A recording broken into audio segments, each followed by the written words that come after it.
Olá a todos, meu nome é Mayra Giovana de Souza, sou doutoranda do Programa de Pós-Graduação em Ensino de Ciências e Matemática da UBRA.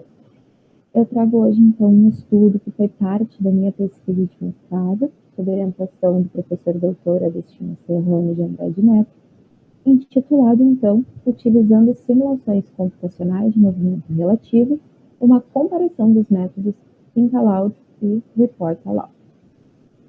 Bem, são crescentes as investigações dentro do ensino de ciências, sobre quais os processos de resolução de problemas que são utilizados pelos estudantes.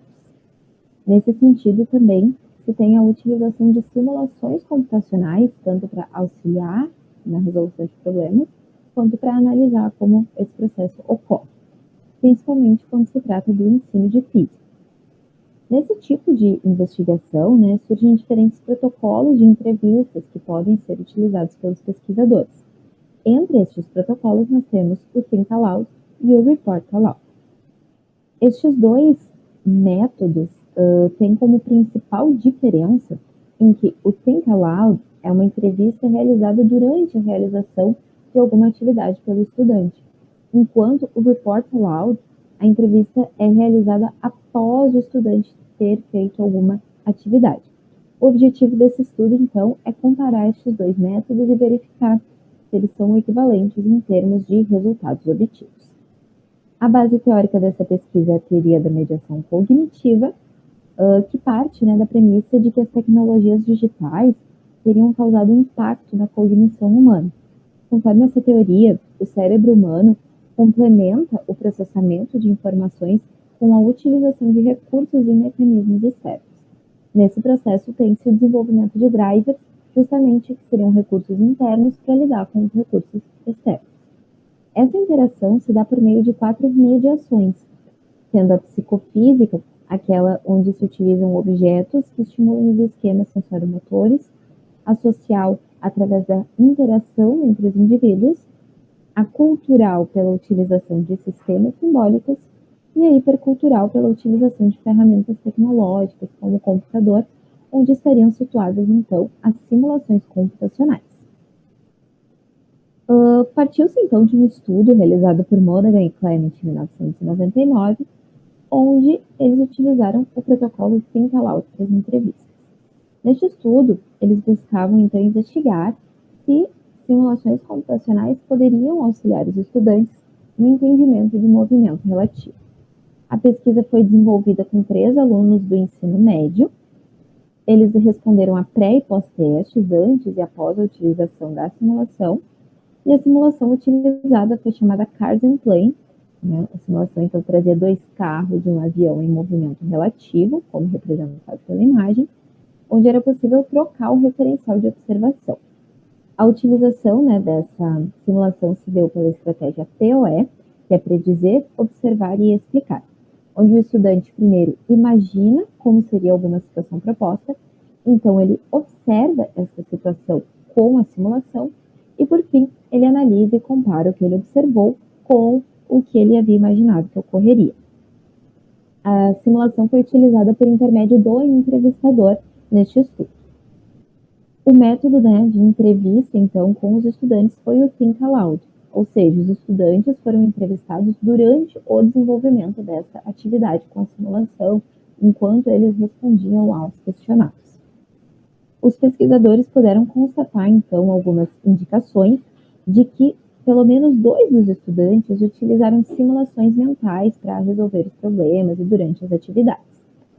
Já um dos estudantes apresentou um regresso após a utilização da simulação, o que leva eles a concluir que, dependendo da abordagem, nem sempre vai ter um impacto tão positivo a utilização da simulação computacional.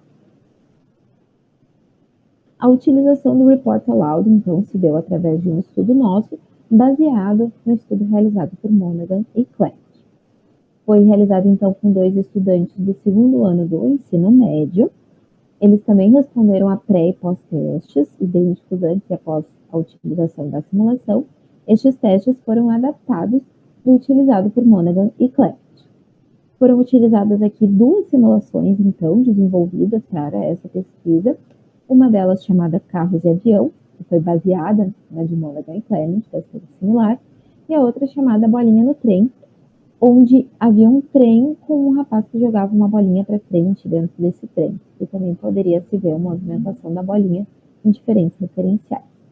Também foi utilizada a estratégia POE, entretanto com roteiros de utilização através da utilização direta dos estudantes.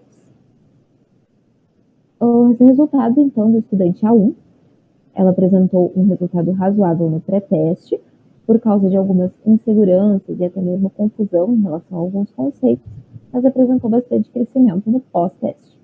Por exemplo, na questão 5, onde havia uma figura com 2 carros e um caminhão, afirmava que o estudante estaria no carro cinza a 40 km por hora, e gostaria de saber a velocidade dele em relação a um helicóptero, na mesma direção e sentido a 200 km por hora.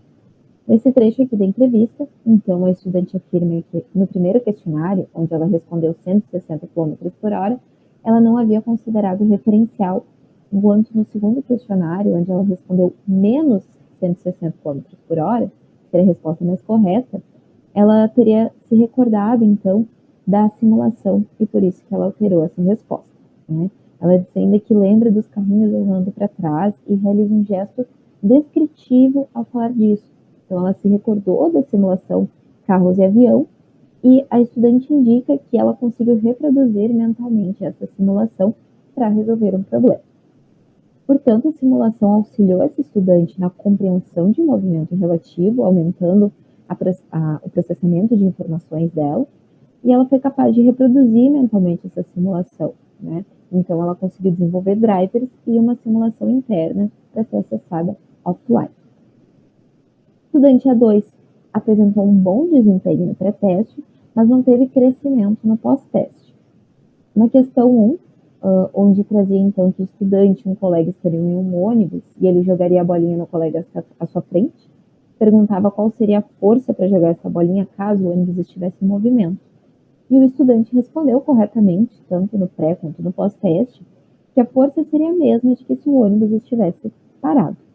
O que mudou de um para o outro foi a confiança desse estudante na resposta, que aumentou no pós-teste. E ele afirma que foi por causa da simulação, né? Que ele conseguiu imaginar aquela situação depois de usar a simulação.